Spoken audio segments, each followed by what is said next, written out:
Je remercie la Lettonie.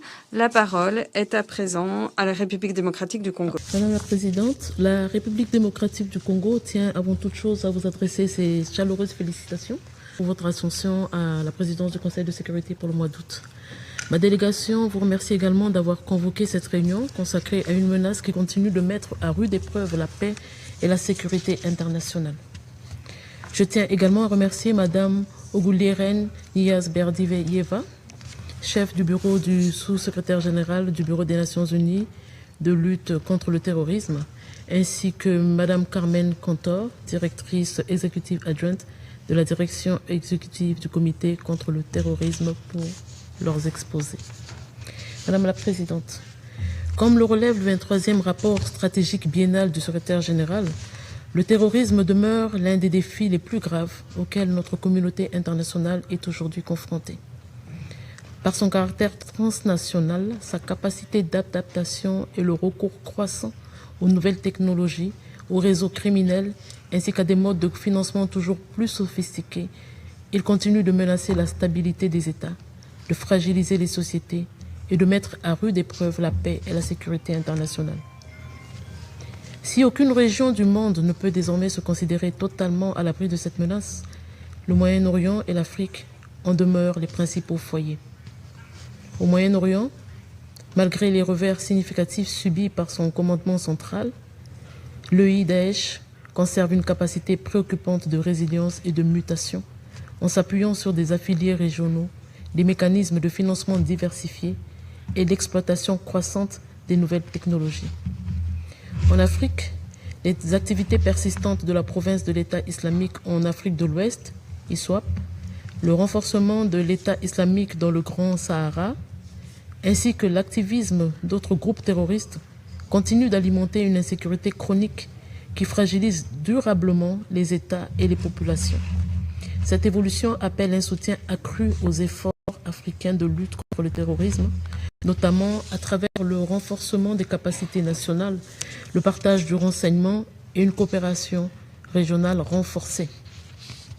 La République démocratique du Congo n'échappe malheureusement pas à cette réalité. Dans l'est de mon pays, les forces démocratiques alliées, ADF en sigle, poursuivent leurs attaques contre les populations civiles, en particulier les femmes et les enfants.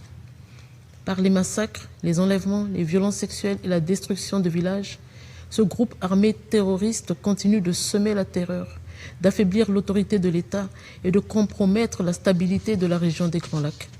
Cette situation illustre combien les groupes terroristes savent exploiter les conflits armés, les fragilités institutionnelles et les crises humanitaires pour étendre leur emprise. Elle nous rappelle surtout qu'aucune région ne saurait être durablement épargnée si nous ne faisons pas preuve d'une vigilance constante et d'une coopération internationale résolue, fondée sur la solidarité, le partage d'informations et le respect du droit international. Madame la Présidente, la lutte contre le terrorisme exige également de priver les organisations terroristes des ressources qui alimentent leurs activités et assurent leur résilience. À cet égard, nous saluons les efforts déployés par le Bureau des Nations Unies pour la lutte contre le terrorisme, la direction exécutive du Comité contre le terrorisme, le groupe d'action financière, l'Office des Nations Unies contre la drogue et le crime, ainsi que les organisations régionales, efforts fournis pour renforcer les capacités des États en matière de lutte contre les flux financiers illicites, de contrôle des frontières et de coopération opérationnelle.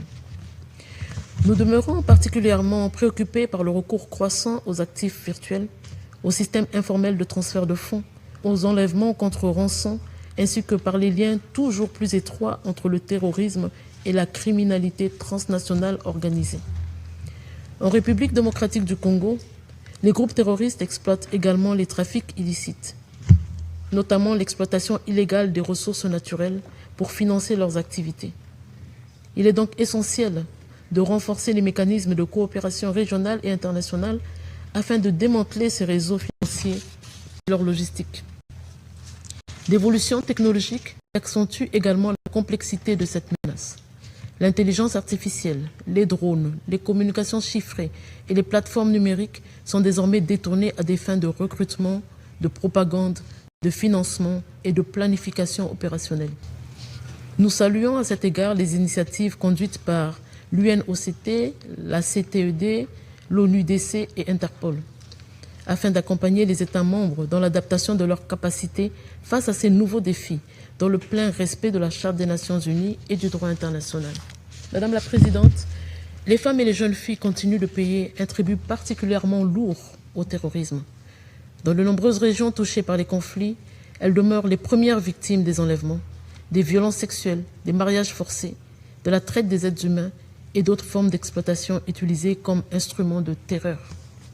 À cet égard, les résolutions 1325 de 2000 et les résolutions 2242 de 2015 rappellent l'importance de garantir leur protection, de renforcer leur participation aux mécanismes de prévention des conflits et d'intégrer pleinement la dimension du genre dans les stratégies de lutte contre le terrorisme.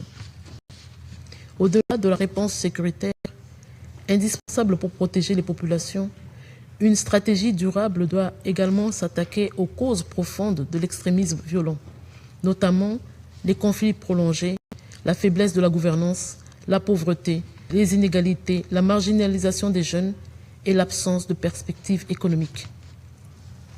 À cet effet, nous soutenons les efforts des Nations Unies visant à renforcer la résilience des communautés, à promouvoir l'engagement des jeunes, à favoriser la réhabilitation et la réintégration des personnes désengagées des groupes terroristes et à lutter contre les discours extrémistes en ligne comme hors ligne. Madame la Présidente, ma délégation demeure convaincue que la lutte contre le terrorisme ne saurait produire tous ses effets sans un renforcement de la coopération judiciaire internationale. Les auteurs, les commanditaires, les financiers et soutiens des actes terroristes doivent répondre de leurs actes, tandis que les victimes doivent pouvoir accéder à la justice dans le respect des principes de l'État de droit. À cet égard, la République démocratique du Congo estime qu'il demeure souhaitable que la communauté internationale poursuive ses efforts en vue de parvenir à une définition juridique universellement acceptée du terrorisme. Une telle avancée contribuerait à renforcer la sécurité juridique, à faciliter la coopération internationale et à consolider l'efficacité de la lutte contre l'impunité. Par ailleurs, le régime de sanctions établi par les résolutions 1267 de 1999, 1989 de 2011 et 2253 de 2015 demeure un instrument important dans la lutte contre les réseaux terroristes.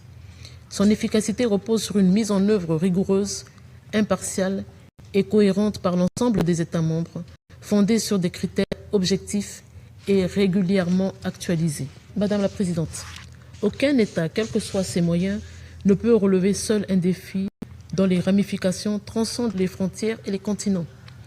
C'est pourquoi la République démocratique du Congo réaffirme son plein soutien à la stratégie antiterroriste mondiale des Nations Unies, au pacte mondial de coordination contre le terrorisme, ainsi qu'aux efforts continus de l'UNOCT et de la CTED visant à renforcer durablement les capacités des États membres.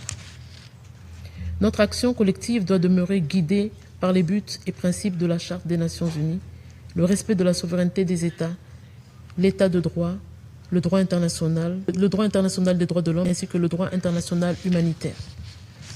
Madame la Présidente, pour conclure, la République démocratique du Congo réitère sa condamnation sans équivoque du terrorisme sous toutes ses formes et dans toutes ses manifestations, quels qu'en soient les auteurs, les motivations ou le lieu où ces actes sont perpétrés. Elle demeure convaincue que la réponse à cette menace ne saurait être exclusivement sécuritaire. Si les mesures militaires et répressives sont indispensables, elles ne produiront des effets durables que si elles s'accompagnent d'actions résolues en faveur du renforcement de l'état de droit, de la bonne gouvernance, du développement, de la prévention de l'extrémisme violent et de la coopération internationale. Face à une menace en constante mutation, seule une approche globale fondée sur le multilatéralisme, la solidarité entre les États et le respect du droit international permettra d'en traiter durablement les causes profondes, de protéger les populations civiles et de préserver la paix et la sécurité internationale. Je vous remercie. Je remercie la représentante de la République démocratique du Congo de cette déclaration.